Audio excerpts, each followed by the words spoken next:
A Península da Crimeia está vivendo seus momentos mais críticos nos últimos tempos. Recentes ataques aéreos na região agitaram a população local, que já começou a buscar formas de escapar. Na madrugada do dia 5 de outubro, um som agudo cortou os céus da Crimeia, seguido por uma série de explosões. Ao amanhecer, todo o território acordou com chamas e sirenes intermitentes, não apenas anunciando um ataque, mas também um colapso na ordem estabelecida. Naquela noite, a Ucrânia lançou um ataque simultâneo ao longo de toda a linha de ocupação russa, utilizando pelo menos 251 veículos aéreos não tripulados e mísseis de cruzeiro. O alvo? A infraestrutura energética e as artérias logísticas de comando da Crimeia. Os ataques devastaram instalações críticas, especialmente o terminal marítimo de óleo e o complexo de refinarias em Feodosia, que se tornaram um inferno em chamas. As primeiras confirmações dessa ofensiva foram transmitidas por porta-vozes militares de Kiev, que descreveram a operação como uma estratégia de desmantelamento do coração logístico do exército ocupante. Logo ao amanhecer, a equipe de comando ucraniana confirmou que o terminal de óleo havia sido atingido. Essa instalação era vital, responsável por transferir combustível de trens para navios, desempenhando um papel central na corrente de abastecimento das forças ocupantes. Ao longo da noite, imagens de depósitos em chamas foram compartilhadas nas redes sociais, acompanhadas por relatos de interrupções nos centros de energia da região central-sul ao longo das linhas Dawn e Volga. Com a chegada do dia, uma informação alarmante se espalhou: a suspensão temporária de 8 aeroportos em várias cidades russas. Para a Crimeia, a quebra simbólica foi marcada pela fumaça negra que se erguia de Feodosia. Esse incêndio significava o fechamento abrupto da principal válvula que abastecia o combustível da guerra para a península no Mar Negro. Diante da devastação, a incerteza tomou conta do povo. Com os sinais de emergência e o caos instaurado, a busca por uma saída tornou-se a prioridade. O que aconteceria em seguida para a Crimeia, um lugar agora cercado pela sombra do medo e da violência? Essa é a realidade que os habitantes da península enfrentam, à medida que a história se desenrola sob a ameaça de um futuro incerto. A situação na península da Crimeia se tornava cada vez mais insustentável, e os sinais de colapso eram evidentes. Analistas de defesa, como Andrei Zablotsky, descreveram os esforços de evacuação como um ensaio intenso e metódico. A destruição das linhas férreas tornava a movimentação de cargas pesadas quase impossível, exigindo uma divisão entre poucos vagões. À medida que cresceram os rumores sobre a prioridade de transporte de soldados nos ferris, a população civil apressou-se em direção à ponte. Com isso, uma tensão palpável pairava no ar. A oferta de suprimentos para as forças da Crimeia havia se tornar inviável em pouco tempo.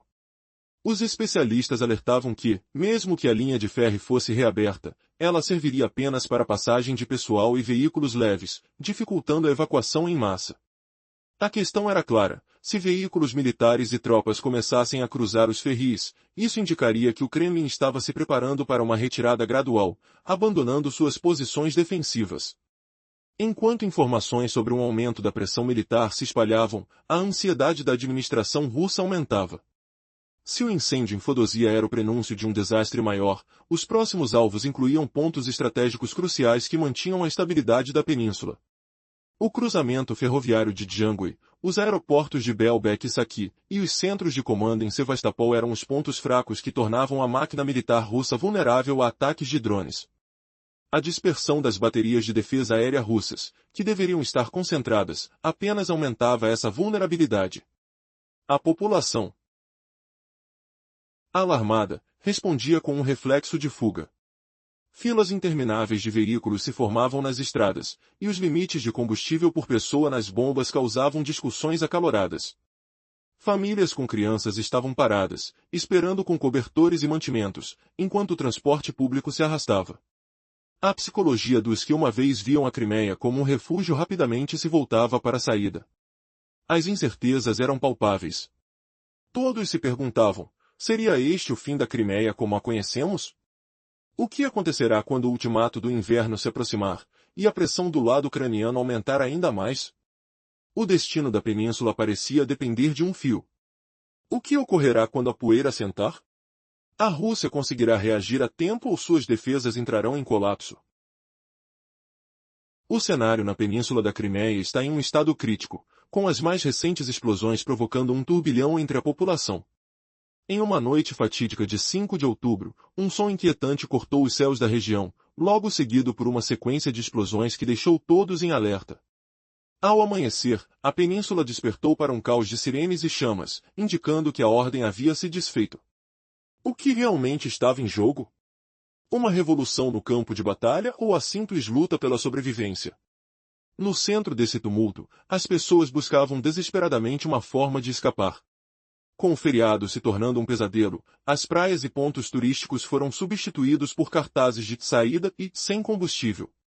Crianças enroladas em cobertores, suas famílias aguardando a reabertura dos postos de gasolina, refletiam um desespero crescente. Aquele que antes era um refúgio se transformava em uma prisão. O pânico se espalhou como fogo. As redes sociais fervilhavam com temores de que soldados teriam prioridade para atravessar a ponte.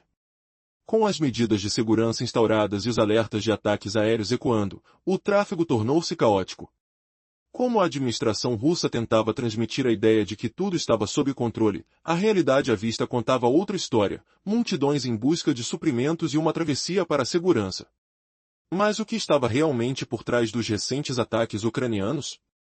Analisando as táticas, percebe-se um padrão metódico, uma estratégia de estrangulamento logística que desmantelava a infraestrutura militar da Crimeia. Enquanto o terminal em Feodosia ardia em chamas, os radares de defesa aérea lutavam para se ajustar, revelando a fragilidade da segurança. As unidades de defesa aérea estavam sobrecarregadas, lutando para se adaptar a um novo tipo de ameaça. Essa falha deixou uma brecha, um campo aberto para os drones. Sem tempo a perder, eles se infiltraram, criando uma situação insustentável para as forças de ocupação. Com os depósitos se incendiando e a logística desmoronando, o que acontecerá a seguir? O poder na Crimeia está prestes a mudar. Enquanto a sombra do desespero se estende, as decisões que estão sendo tomadas agora podem determinar o futuro da península. Os líderes russos olham para as complicações de repor suprimentos vitais, enquanto o relógio avança para uma possível ruptura. A tensão na Crimeia foi elevada, e a pergunta que permeia a mente de muitos é: até onde estão dispostos a ir para garantir que a península não caia nas mãos ucranianas? Prepare-se para uma reviravolta que poderá surpreender a todos. O potencial de mudança está no ar, e as próximas semanas serão cruciais para determinar se a Crimeia se manterá sob controle russo ou se a resistência ucraniana começará uma nova fase de pressão implacável. A península da Crimeia está vivendo momentos críticos. Os recentes ataques aéreos na região agitaram a população, que agora busca desesperadamente por saídas. Na madrugada de 5 de outubro, um som cortante ecoou no céu da Crimeia, seguido por uma série de explosões. Ao amanhecer, o cenário era devastador, com chamas e sirenes intermitentes indicando que a ordem havia se desfeito. A Ucrânia lançou um ataque coordenado, utilizando pelo menos 251 drones e mísseis de cruzeiro para atingir a infraestrutura energética e as artérias logísticas da Crimeia. O terminal de petróleo e as refinarias em Feodosia arderam em um inferno. As primeiras confirmações deste ataque chegaram ao clarear do dia, quando a equipe de comando ucraniana informou que o terminal marítimo foi atingido, uma instalação crucial no fornecimento de combustível das forças ocupantes.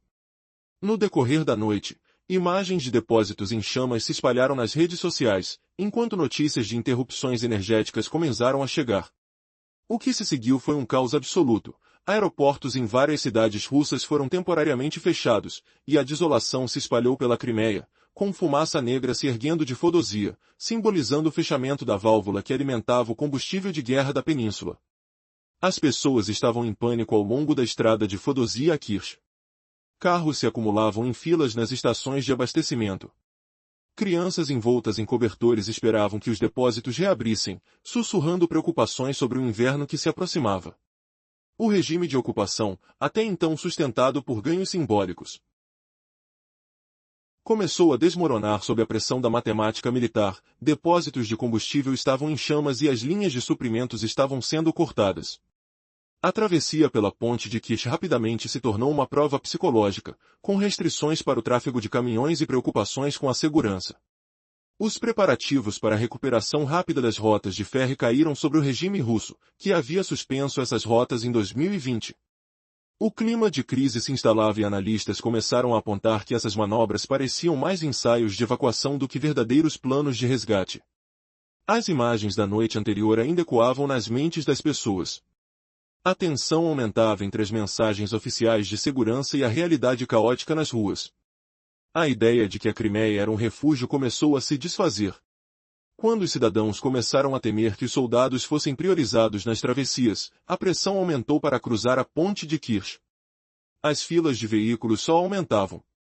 O que estava prestes a acontecer? Diante da possibilidade de um colapso total, a estrutura militar da Crimeia parecia vulnerável.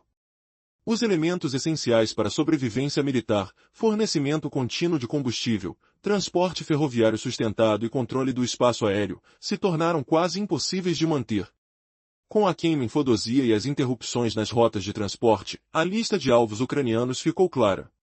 O entroncamento ferroviário de Django e as subestações conectadas a ele eram os alvos principais, indicando uma crescente pressão sobre a estrutura militar russa.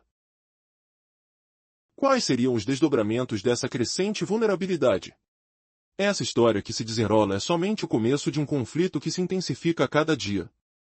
O que vem a seguir na península de Putin, definida até então como um bastião inexpugnável? O que acontecerá quando os foguetes começarem a voar em direção à Crimeia? No dia 5 de outubro, a situação na península se tornou crítica. O silêncio da noite foi quebrado por explosões ensurdecedoras, enquanto a população, apavorada, buscava formas de escapar do caos que se instalava. Com os ataques aéreos de Kiev, o território russo viu-se chacoalhado por chamas e sirenes, sinalizando que a ordem havia desmoronado. Fogos consumiam os terminais de petróleo, e a dinâmica de fornecimento de combustível entrou em colapso. As redes de transporte estavam paralisadas. Os militares ucranianos tinham um objetivo claro: desmantelar a infraestrutura de apoio da ocupação. Com os aeroportos em alerta vermelho e veículos na fila em busca de fuga, a realidade do conflito tornava-se palpável. O que antes era um refúgio para muitos, agora se transformava em uma armadilha. As táticas da Ucrânia eram precisas. Eles não estavam apenas atacando, estavam desmantelando. As forças ucranianas dirigiam seu foco para as pontes, terminais de combustível e feixes de comando. A lógica militar se tornava implacável. Dentre os alvos estavam os transformadores de alta voltagem, ativos difíceis de proteger, crucialmente caros e lentos para serem substituídos. Se os depósitos civis de combustível fossem atingidos, o efeito psicológico se espalharia rapidamente por toda a região, amplificando o pânico entre a população. Na manhã seguinte, os ecos das explosões ainda ressoavam nas cabeças dos moradores. O combustível era o coração logístico das forças russas, e a interrupção desse suprimento alteraria o ritmo das operações. Cada movimento, cada ataque, visava não apenas destruir, mas enviar uma mensagem clara: a ocupação estava em risco. Com uma visão mais apurada, era evidente que a situação estava longe de ser estável. As forças ucranianas estavam se preparando para um novo golpe. O que acontecerá quando a pressão aumentar? A tensão está nas ruas de Crimeia. A cada explosão, a esperança se desvanecia. O inverno se aproximava, e a bifurcação entre a permanência em sua terra ou a fuga para a segurança tornava-se cada vez mais real. Mas, e se os planos da ocupação começarem a ruir com uma velocidade ainda maior do que se esperava?